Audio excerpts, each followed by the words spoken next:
अस्सलामुअलैकुम दोस्तों, उम्मीद रखता हूँ आप खैरियत से होंगे और अपने आखिरत की भरपूर तैयारी कर रहे होंगे।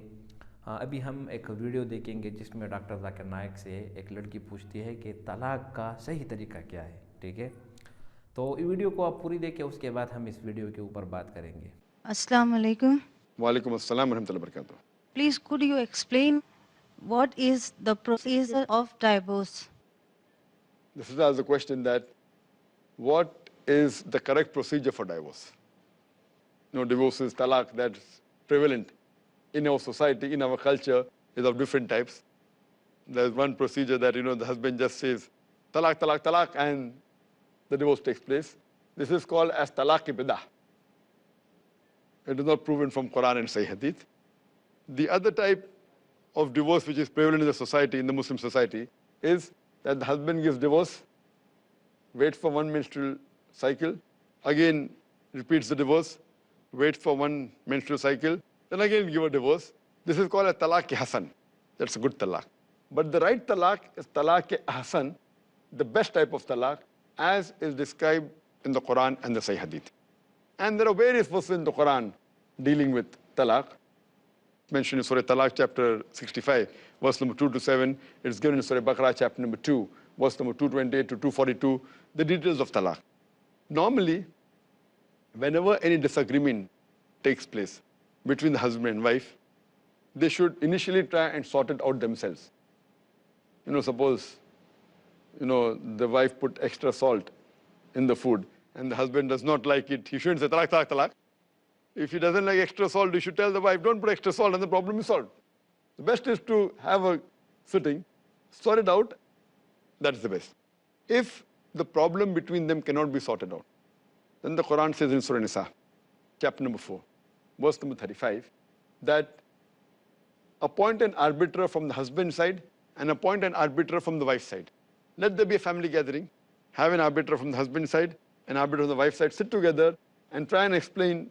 Always marriage is a delicate issue and there are ups and downs in married life. They should sort it out and try and find a solution. Yet, if all the things have been tried, the husband and wife have got together, they have had a family gathering, they have appointed an arbiter, and yet the matter is not solved, then as a last resort, then divorce can be pronounced. While pronouncing a divorce, it is important that the husband, when he pronounces the divorce, says talaq, there should be two witnesses. And once he says talaq, as the Quran says in Surah Baqarah, chapter number 2, verse number 228, that after the divorce is given, there should be an iddah period of 3 menstrual cycle, or 3 months. So once the divorce is pronounced, the iddah is a waiting period. I call it the prelims. It's interim period, where for 3 months, the husband and wife, they live in the same condition, but they do not have relationship. It is like a prelims or a trial, that can they be without each other? You realize after 2 weeks, I was a fool, simply I said divorce. It was such a small matter that, she's not ironing my clothes properly, and I'm a bigger problem. So maybe they can again do ruju. They can again conciliate with one another. So there is a waiting period of 3 months. And in these 3 months, if the husband and wife reconcile, if they do ruju, then that means they yet continue to be husband and wife. If after 3 menstrual periods have passed away, and yet if they insist that they want to part, they can part in an equitable terms. They should not do mudslinging with each other, should not try and blame each other, should not wash their dirty linen in public. Amicably, with respect, they should part.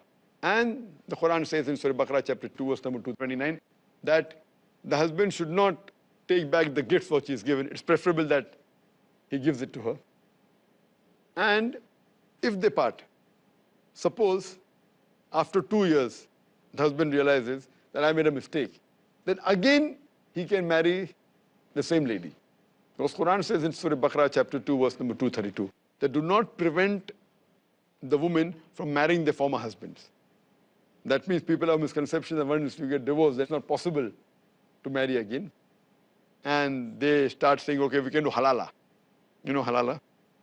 Halala means trying to get someone to marry the wife so that she becomes legitimate. This is totally not permitted in Islam.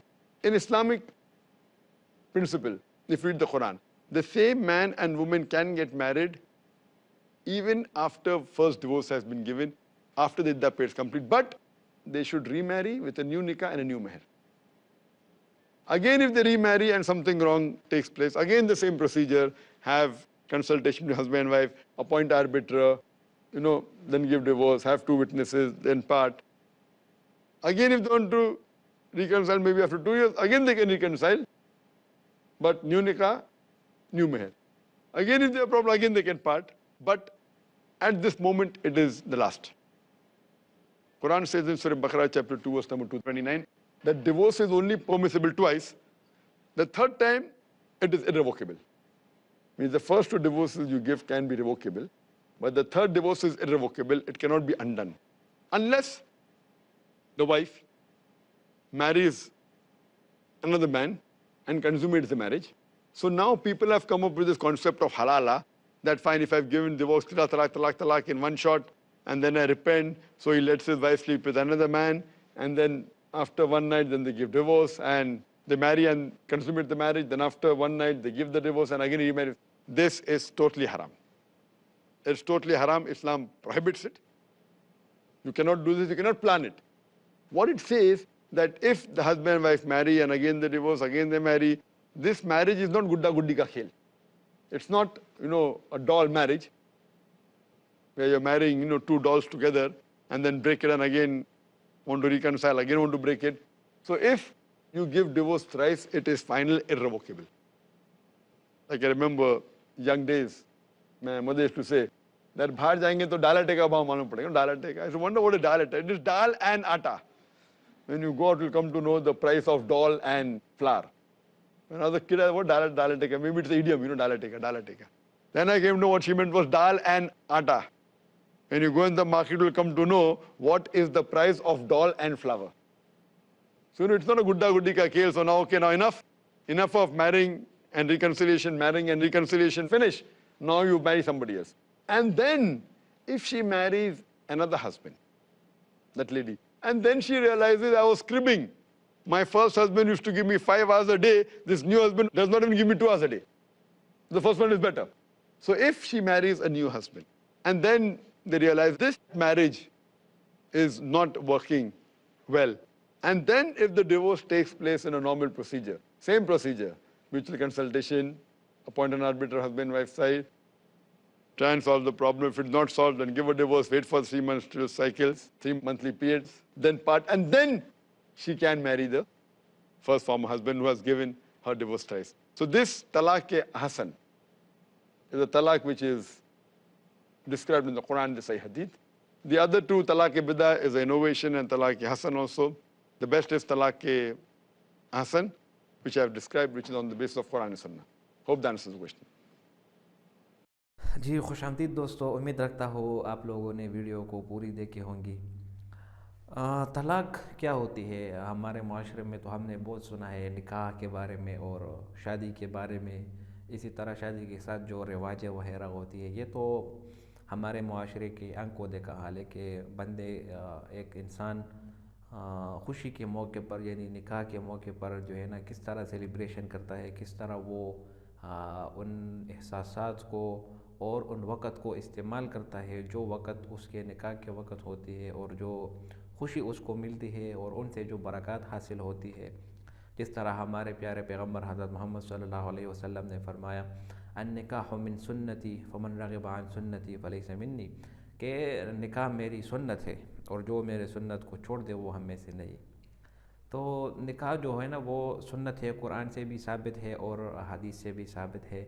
अगर आप कुरान की तरफ देखें और कुरान की थोड़ी सी आप नाजरा पढ़े या हिफ़्ज़ पढ़े तो उसमें भी साफ़ तौर पर लिखा है कि बिस्मिल्लाहिर्रहमानिर्रहीम फन्किहू मा त्वाब लकुम मिनन निसाइ मसना व सुलासा व रुबा। अल्लाह ताला फरमाते हैं कि अगर आप में ताकत है तो अगर आपको औरतों में रग़बत है तो आप निकाह करें 2, 3 या 4 औरतों में से, ठीक है। फ़इन ख़िफ़्तुम अल्ला तादिलू फ़वाहिदतन औ मा मलकत अयमानुकुम, लेकिन अगर आपको डर है कि आप 2, 3 और 4 में से इंसाफ नहीं कर सकेंगे तो फिर आप ना करें, फिर आप एक ही करें।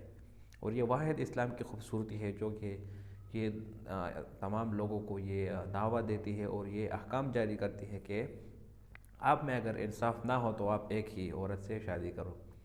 اور اگر آپ دوسرے مذاہب کو دیکھیں جس طرح عیسائیت ہے، یہودیت ہے اور ہندوازم ہے، جو بھی ہے، اس میں اگرچہ ہندو کا ایک رواج یہ ہے کہ وہ ایک ہی عورت سے شادی کرتی ہے پوری زندگی، لیکن اگر آپ ان کے کتابوں کو پڑھیں، ان کے آباء و اجداد کو پڑھیں، جو ان لوگوں کے اپنے جو بھگوان ان لوگوں نے بنائے ہیں، جو نام دیے ہیں، ان لوگوں نے پتہ نہیں کتنے 700 500 شادیاں کی ہوئی ہے. ٹھیک ہے. اب ہمارا چونکہ بحث یہاں پر عدت ہے، اور عدت کے دوران میاں بیوی کا تعلق کیسا ہوگا، یہ سوال پوچھا ہے لڑکی نے. تو اس کا جواب یہ ہے کہ عدت کے دوران طلاق اصل میں ایک تو وہ طلاق ہوتی ہے جب بندہ غصہ ہو جائے اور غصے کے وقت کہے کہ بس آپ کو طلاق طلاق طلاق اور 3 طلاق دے دے، بس بات ختم. یہ بالکل بد عمل ہے، اس کو بالکل ناپسند قرار دے گی، اس کو طلاق کے بدعت بھی کہتے ہیں.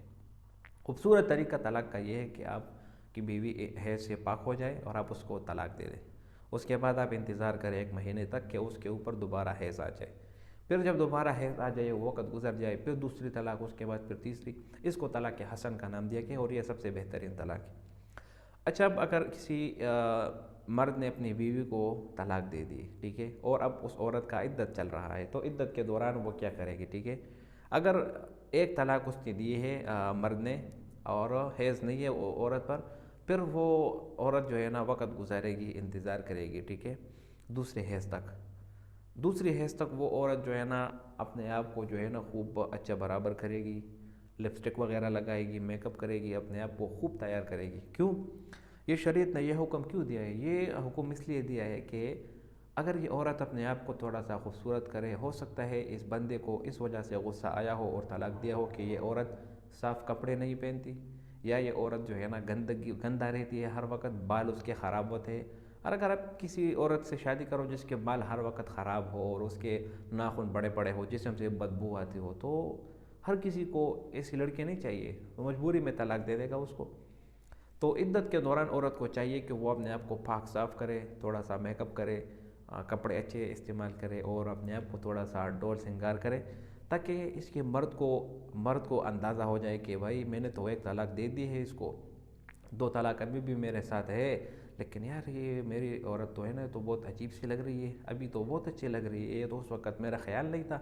تاکہ اس مرد اور عورت کے درمیان رغبت پیدا ہو جائے، تاکہ یہ عورت اس طرح کام کرے کہ یہ مرد کو اپنی طرف مائل کرے. تو عدت کے دوران آپ کو اس طرح رہنا ہوگا. ٹھیک ہے. اور اگر عدت کے دوران یہ حکم اس لیے دیا گیا ہے تاکہ اس مرد کو رحم آ جائے اور اس عورت کی زندگی برباد ہونے سے بچائے. اب اگر وہ رجوع کرے، یہ بندہ آ کر اس عورت کے حسن سے متاثر ہو کر آ کر اس کو چومی لگا لے یا کچھ اور کرے، تو اس کا جو ہے نا وہ طلاق ختم ہو جائے گا اور یہ طلاق رجعی ہو جائے گا. ٹھیک ہے. قرآن میں طلاق کے بارے میں صاف طور پر لکھا ہے الطلاق مرتان فامساک بمعروف او تسریح باحسان. ٹھیک ہے. دوسری بات یہ ہے کہ یہ طلاق جو ہے نا اس کے بہت پیچیدہ اور بہت ہی باریک مسائل ہے. اگر آپ برائے کرم اگر آپ کے معاشرے میں یا آپ کے کسی دوست یا بھائی جو بھی ہو کوئی مسئلہ پیش آ جائے، تو آپ کسی جید عالم دین سے اس کا باقاعدہ لکھ کر، کاغذ پہ لکھ کر کہ بھائی میرے ساتھ یہ مسئلہ ہو گیا، اس طرح باتیں میں نے بتائی، اس طرح میں نے کہا، اس انداز میں کہا، سب تفصیل سے لکھ کر اس کے پاس جائے. وہ باقاعدہ کتاب سے دیکھ کر مطالعہ کر کے آپ کو پھر جواب دے گا. ایسے ہی کوئی منہ اٹھا کر بولے یار بس طلاق ہو گیا نہیں، اس پر آپ نے عمل نہیں کرنا. آپ نے باقاعدہ عالم دین سے، کسی جید عالم سے اس کے بارے میں پوچھنا ہے. ہاں، دوسری یہ بات کہ کسی جید عالم دین سے پوچھنا ہے. اس طرح نہیں کہ کسی نے 2-3 کتابیں سامنے رکھ کر بس پڑھ لیے کہ یار چلو میں بھی عالم دین بن گیا. اس طرح نہیں. اس سے آپ بہت سے مسائل سے بچ جائیں گے. امید رکھتا ہوں آپ کو ویڈیو پسند آئی ہوگی، اور اگر آپ کو ویڈیو پسند آئی تو اس کے لائک کریں، سبسکرائب کریں اور چینل کو بھی سبسکرائب کریں. بہت شکریہ.